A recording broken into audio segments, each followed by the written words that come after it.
I am taking a look at the 2025 Gasparilla Bowl. This is going to have Memphis, who is 8-4, North Carolina State, who's 7-5. This should be an interesting game, except for a couple of things. Well, it will be an interesting game. Dave Doeren, at the head of North Carolina State, has got a team that, in all honesty, is about as consistent as my pancakes. I will admit that I can make some amazing pancakes, but at the same time, I can make some really ones that even I won't eat. Let's put it that way. That's North Carolina State. And then you take a look at Memphis. Memphis started out strong for the season, and then they got so focused on South Florida that, well, they just gave up, basically. I know that the football players there were trying to do good, but yeah, that didn't work. And I'm looking at this, and now they got rid of Ryan Silverfield, not because they fired him. No, he went to Arkansas.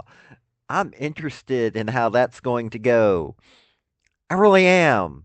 But I'm taking a look at this. You know, and it's going to be interesting just for the simple fact of that you don't know which North Carolina State that you're going to get. And in all honesty, I want to see what Charles Huff does in the short time that he's at the helm of Memphis to see if they can do this. Because in all honesty, even though the pros are saying that North Carolina State should win by 6 points, I'm interested. Memphis, if they play to their ability, could beat North Carolina State. I really do believe so.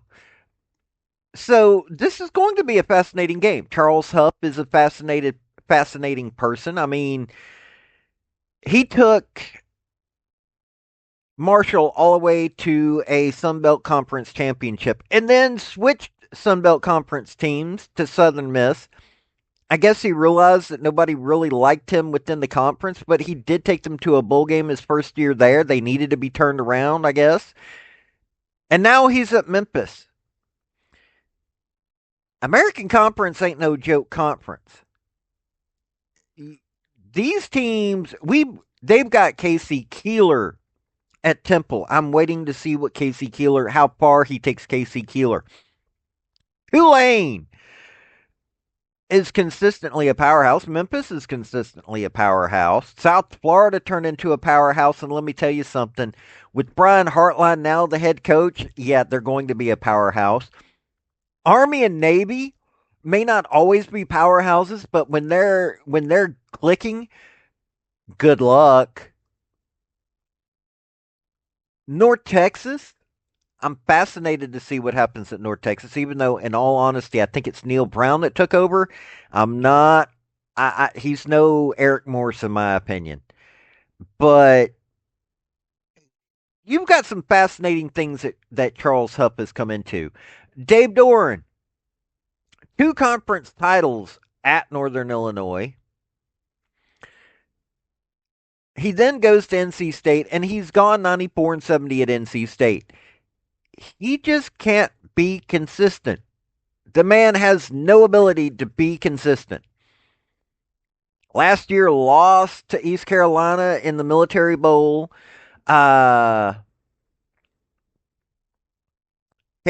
Kansas State beat him in the Pop-Tart Bowl the year before. He's not very good in bowl games. And not to mention, even when he's got a good team, we're talking 9-4 is his best record at NC State. They do weird things. Hey, I like NC State to a degree, but this is going to be a wild game. It really will be. So we're going to go into this by the numbers. Before we get into the crux of this video, hit like, hit subscribe if you like college sports, because I do college sports, primarily college football, college women's gymnastics. Do a little basketball and other sports on occasion, but that's what I do, college. Also, General Robert Neyland, former University of Tennessee head football coach for decades. had 7 maxims to win any game, but they can also help you if you apply them correctly to your life. The second one is play for and make the breaks. When one comes your way, score. That is a maxim that can be also applied to your life. Look for those breaks and take it. So since it's a bowl game, I'm just going to pick one of the two of them. This isn't the home state advantage for either team. So Memphis Tigers, who we're going to start with. Mind you, I don't know who's not going to be in the bowl game. I could look it up, but in all honesty, this stuff changes so often, I don't even understand half the time. So we're going to go with who's there right now. Brendan Lewis, QB1, 239 of 343, 2,567 yards through the air, 15 touchdowns, 6 interceptions, been sacked 30 times. We're looking at 16 touchdowns for quarterbacks, 8 interceptions, and 31 sacks. This offensive line, not that good. That's something that Charles Huff is going to have to work on. 69.7% completion rate for Lewis. Now, rushing Sutton Smith, when you've got this bad of a offensive line, you're going to see it in the yardage that the rushers can get. 102 rushes for Smith, 669 yards, an 84-yard long run. It's not like he couldn't be explosive. He just didn't have the offensive line to protect him in the short term. 7 touchdowns. Brendan Lewis, 141 carries, 618 yards, 9 touchdowns. Greg DeRosarius, and I continuously mess up that man's name, but 99 carries, 563 yards, a 90-yard long run, 7 touchdowns. Frank Peasant, 51 carries, 254 yards, 7 touchdowns. Makari Bodiford, 22 carries, 64 yards, 3 touchdowns. They got 34 touchdowns on the ground. Through the air, Cortez Braum, 63 catches, 889 yards, 73-yard long run, 8 touchdowns. Jamari Hawkins, 34 catches, 591 yards, 57-yard long run, 1 touchdown. Brady Clues, 21 catches, 230 yards, 2 touchdowns. They got 16 through the air. There's a few other guys got 1 touchdown. The biggest problem that I'm seeing here, Cortez Braum knew how to get to the end zone. Few others like, okay, Matt Adcock, 12 catches, 70 yards, got 3 touchdowns. You had a few that knew how to get to the end zone, but for the most part, they couldn't do it. Now, on defense, they only had 19 sacks. That's pretty weak. That's bottom of the barrel G4 numbers right there.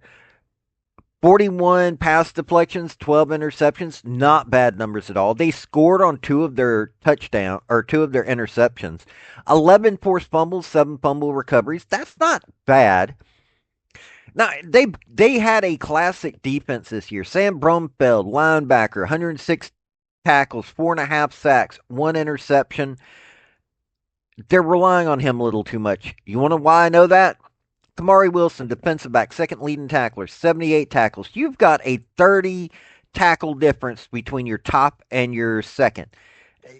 You're relying on one dude way too much. 1 sack for Wilson, 4 pass deflections, 2 interceptions, 2 forced fumbles, 1 fumble recovery.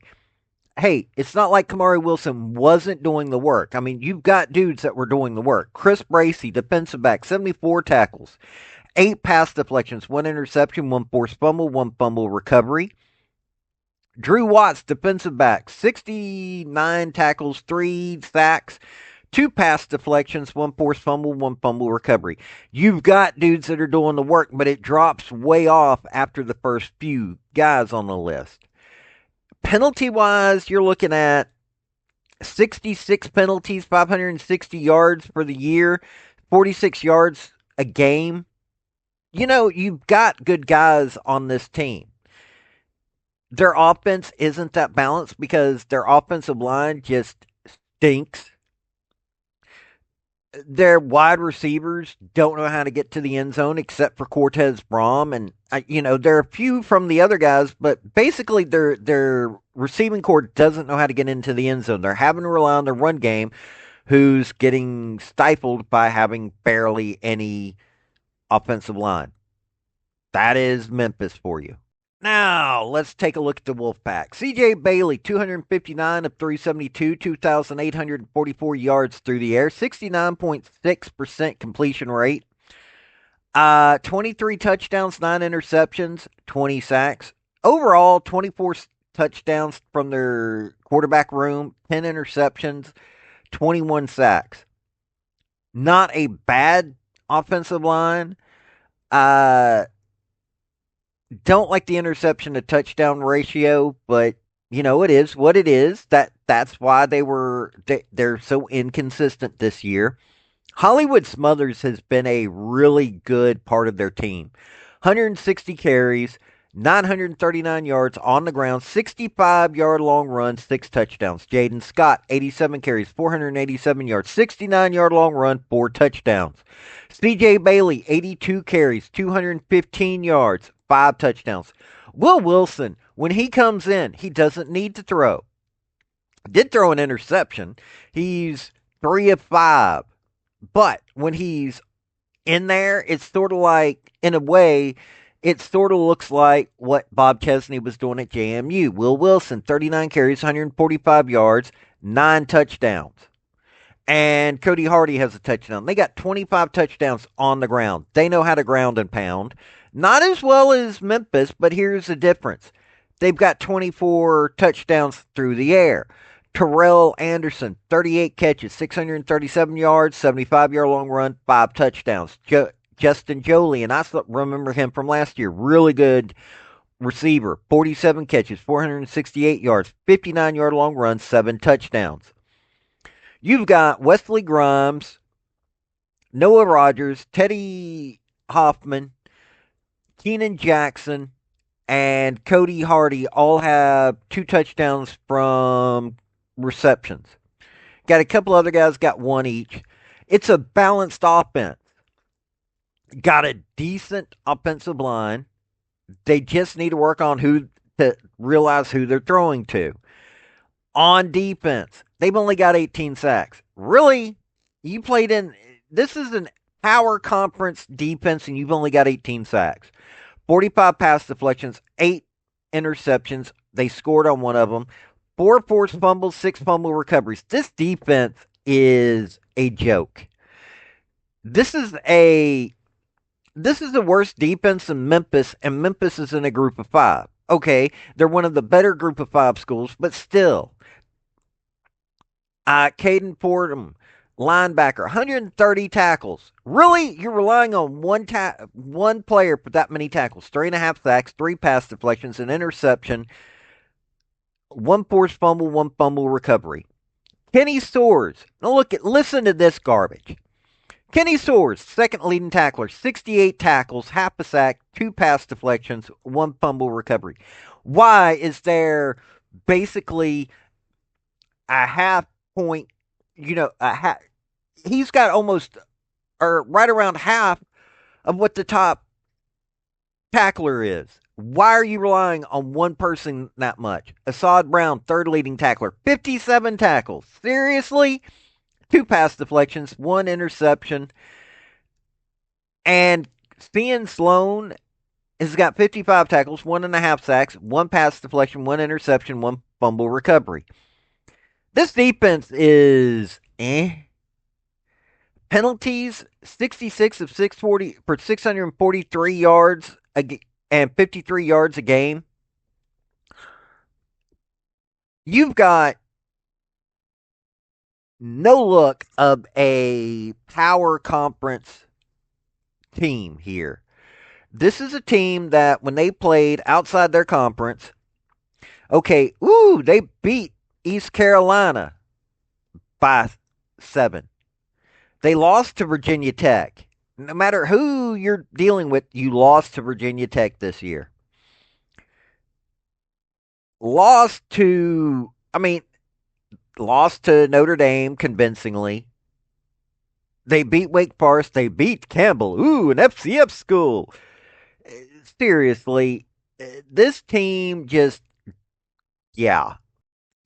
I'm looking at this and I'm going, this is 2 group of 5 schools playing each other. Seriously.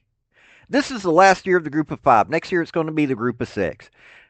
ACC is considered a Power 4 conference. NC State is not a Power 4 school. This is a group of 5 school right here.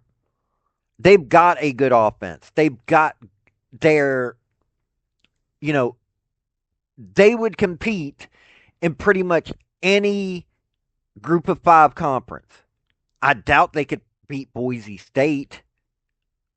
I doubt they could have beaten South Florida. I would love to have seen them go up against Tulane or North Texas. Ooh, they beat East Carolina by 7 at home. Last year, they lost last game of the year in the bowl game to East Carolina. I think NC State's going to win it just because they have some continuity. That's the only reason that I think that NC State's going to win this game. I don't know what Charles Huff is bringing to Memphis, but in all honesty, I don't see at all this being a pretty game. Yes, NC State's probably going to win it because of that continuity of Dave Doran still being there. I've also heard that people wanted him gone, but you take a look at what went on this year. Can they really afford to have gotten rid of him this year? Seriously, could they have afforded to? I'm looking at this and I'm going, the Wolfpack is emblematic of what the ACC is. They have a few decent teams. I can't wait to see Virginia Tech next year. But NC State, Dave Doran, I don't know why you would want this guy to be your head coach. I really don't. His defensive coordinator needs to be fired and a new defensive coordinator brought in. They need to bring in a new quarterback coach to work with these guys because C.J. Bailey's a good quarterback. So's Will Wilson. But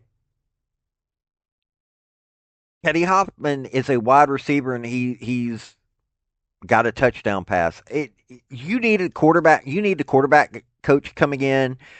You need a defensive coordinator coming in. That's all there is to it on this. But still, they probably should be able to beat Memphis. Y'all have a good day now. Bye. Hey, that's my video. Don't forget to hit like and subscribe. And comment. Don't forget that either. Hey, this has been Paul with Artlist.io. Redneck Thinker Media. I do sports, I do politics. Hit like, subscribe, and y'all, this has been Paul. Y'all have a good day now. Bye.